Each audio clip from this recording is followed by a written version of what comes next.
So this is my second take. The first time I did this I was really upset. I done calmed down a little bit more. But so today, earlier today, well, early this morning, there was a Russian truck driver that came through, and there was a pile of trucks coming from the exit. And so our jobs down here is also to maintain the the truck entrances and exits, but we also need to check the back of the vehicles for miscellaneous items, thievery, things like that. So that's what I was doing. I had about 3 trucks. So seeing that he didn't see anybody in the office, he decides to honk on his horn rapidly. It was really irritating. So after the last I don't understand how he didn't see that, because trucks were going, and there was 3 of them. After I checked one would leave, the other one would leave, so that's what I was doing. I walked from the other side of his truck, and he turns around after he's like halfway in his cab, and he sees me, and he's staring at me, and I'm staring right back at him. So what I did, when I come inside the office, I open the gate, and he wants to start raising his voice. So I raised my voice right back at him, giving him directions about where he needs to go and how he needs to go about doing it, because we're currently under construction here, and it's kind of a delicate getting back to the docks. So he didn't really like that too much, but he went about his business. Now, I just want to say, I'm not some kind of Brody guy, but my thing is if I'm going to talk to you respectfully, and you want to disregard that, you want to just talk however you want to talk, then I'm just going to get right back down and dirty with you, depending on the person and depending on the situation. Certain people, they just, they might be having a bad day, but this guy was just being a straight dick, so, whatever. And so about an hour later, he comes out, and I told him before he goes in, I'm going to check the back of your truck before you leave. He says, okay. Now, when he comes out, he's still sitting in his cab. I had to answer the phone, and he's still sitting there. So it was about, I'll say he's been sitting there about 45 to almost a minute. And I walk up to him, and partially walking up to him, halfway up there, I open up the gate so he can slightly come out. And he's still sitting in his cab, and he's handing me paperwork, his bill and lading. And I'm like, no, I need to check the back of your truck. And he looks at me with this most hateful look, gets out of his cab, and he says, well, how do you know what's back there if you don't have the label, if you don't have the paperwork? I said, well, that's not what I'm checking for. I'm checking for something else.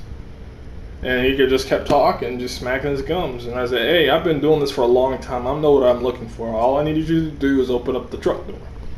And so he gets back there, and I look. I said, you're good to go. He said, you're just nothing but a waste. Oh, no. Before he did that, open up, and he still is popping out the gums when he's opening up his rear trailer doors. And he's starting to get in my face a little bit. So, I looked at him, and when he after he got from getting in my face and he kind of came back, I got in his face, I said, you need to pipe down. And he looked at me really harsh-like, and I said, you really need to pipe down. And I said, you're good to go. And he walks off. He says, you're just a waste of space and a waste of time. And I said, you have a good day, sir. And he just, shrugs that off. But this is, I think my point, and this is the moral of my story, or my point I'm trying to make is, I have a big problem with a couple things since I've been living here in South Carolina. And I've noticed this. I don't know how it is anywhere else in the United States, but I'm pretty sure it's like this on most of the coastal states.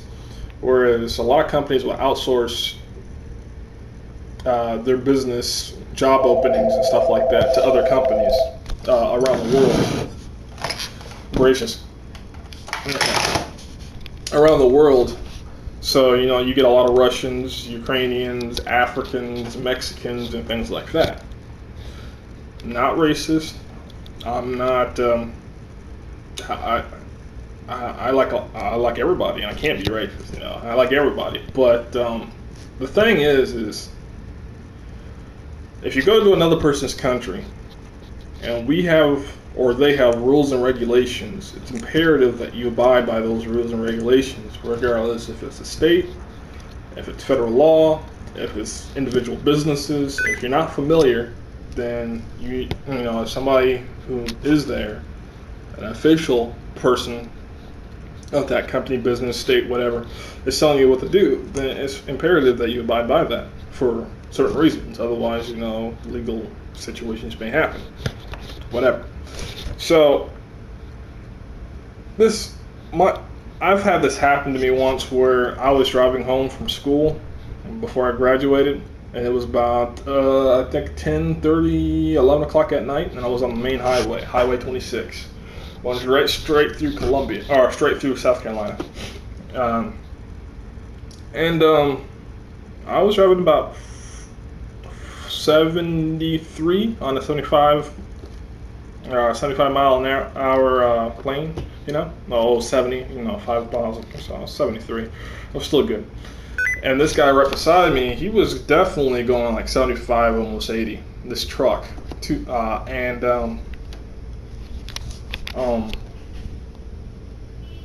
know the truck company. They come through here every once in a while, and most of those guys definitely are English speaking. And yeah, like I said, that's fine, whatever. But this dude, like, I want to say he's about 5 feet in front of me. Before he puts on a signal light, he just jerks over to the left side of the lane. I'm in the left lane, he's in the right. And when that happens, he slowed down at the same time. Now, my front part of the truck was almost on his rear trailer when he did that. So and I had people behind me, so I couldn't just stop on my brakes. I literally had to slow down, but try to maneuver so I can not hit him and he can't hit me. And by doing that, I ran into the grass median. And when I ran into the grass median, I lost control of my vehicle, and I was going into the guardrailing about. Don't have email out here? We do. Would it be better for me to email it to you each week? It's up to you. Write your email down. Okay. And that'll save you some time. I can email it every day. Alrighty. If you knock me down, it'll be alright. Crap.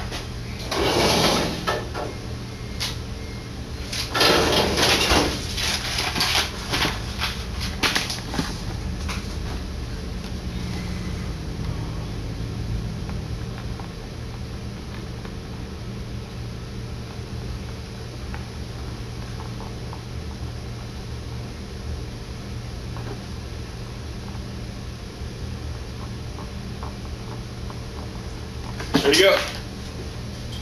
Thank you, sir. Thank you much. Alright, getting back to it. So I got knocked into the median going about 70 miles an hour, and I thought I was going to die right there because there was the railing right there, and I mean, 75 miles an hour, big Dodge truck. Yeah, me?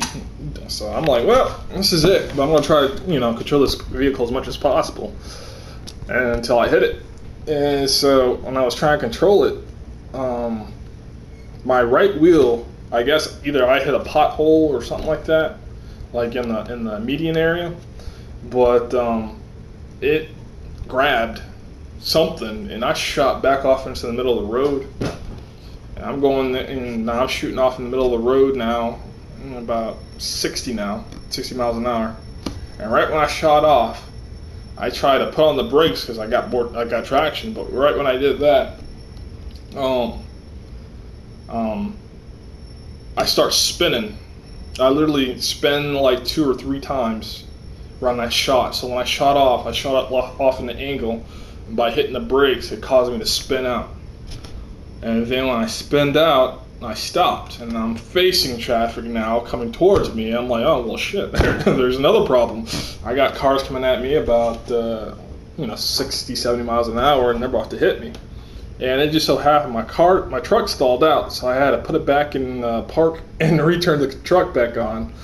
And it cranked up, thankfully, and I put it in reverse, and I think I like gunned it, like I just mashed the gas, and I think I hit reverse in like 20, maybe 20, 30 miles an hour back into the median, and so the vehicles can pass through.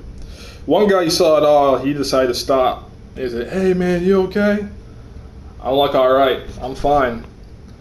But my thing on my thought on my mind is that you son of a, that truck driver. I really wanted to light his truck up. I just wanted to pull it full of holes, because this truck didn't stop. He did that and he kept going. And I'm noticing more and more all the time. Most of the truck drivers that are doing transports, most of them aren't even really American. And I'm starting to see that trend. I mean, I think here at this site, most of the truck drivers, I want to say about 40% of them are Americans. The rest of them, no. I want to say that from the rest of them, I want to say about 30% can speak somewhat good English, and the rest of them can't even speak English at all. So, I mean not at all, but I mean, it is very, they speak little English. I mean, I'm into a little bit as hello, goodbye, that. I was telling this gentleman today about how to exit from this plant. And I explained it to him almost twice, and he still did the wrong thing. And I was pointing, and I was trying to work with him. But like I said, not racist, not prejudiced, but America needs to do better. I mean, why is it that we have all these foreign drivers? I mean, I understand why they want to save a buck. By hiring these guys, they don't have to pay a minimum wage at all. They pay them below that. That's part of the problem.